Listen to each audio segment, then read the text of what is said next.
மாமா, அதத்தான் நான் தேடிட்டு இருக்கேன். தேடிக்கிட்டு இருக்கியா? உன் வண்டி சித்தூர் செல்வராஜன் உன் பேர்ல அடமானத்துல இருக்கு. ஏன் பேர்ல அடமானத்துல இருக்கா?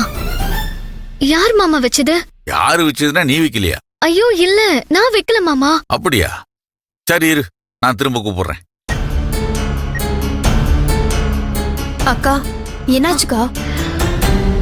வண்டிய யாரோ சித்தூர் செல்வராஜ் அண்ணன் கிட்ட அடமானம் வச்சிருக்காங்களா? அக்கா, எனக்கு என்னமோ அப்பா மேலதான் டவுட்டா இருக்கு. அதுவும் இவ்ளோ பணம்லாம் அப்பா கிட்ட இருந்தது இல்ல. சரி, நீ போ, நான் வரேன்.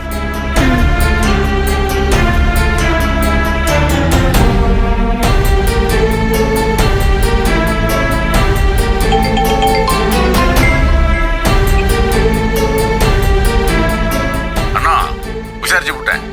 யாரோ ஒருத்தன் உன் பேர்ல அடகு வச்சிருக்கான். யாருங்க மாமா? வேற யாரு? உங்க அப்பன் தான் வச்சிருப்பான்.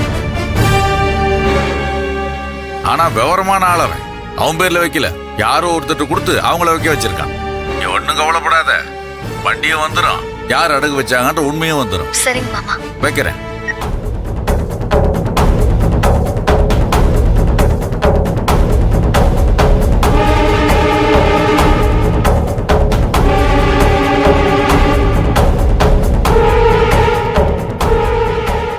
நீ எல்லாம் ஒரு மனுஷனா?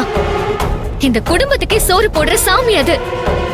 எத்தனை ஊருக்கு, எத்தனை இடத்துக்கு, எத்தனை ராத்திரி என்ன பத்திரமா கொண்டு வந்து சேர்த்திருக்கு தெரியுமா? இன்னைக்கு வண்டிய அடமானம் வச்ச நீ இதே காசுக்காக நாளைக்கு எங்க பேரை சொல்லி பிச்சை எடுக்க கூட தயங்க மாட்டேன். ஏய், மரியாதையா பேசு. எல்லாம் உன்னால வந்தது. கடனையும் புருஷனையும் கட்டுக்குள்ள வச்சுக்க துப்பு இல்ல. உன்னாலதான் இந்த மனுஷன் கொளுத்து போய் அலையறான்.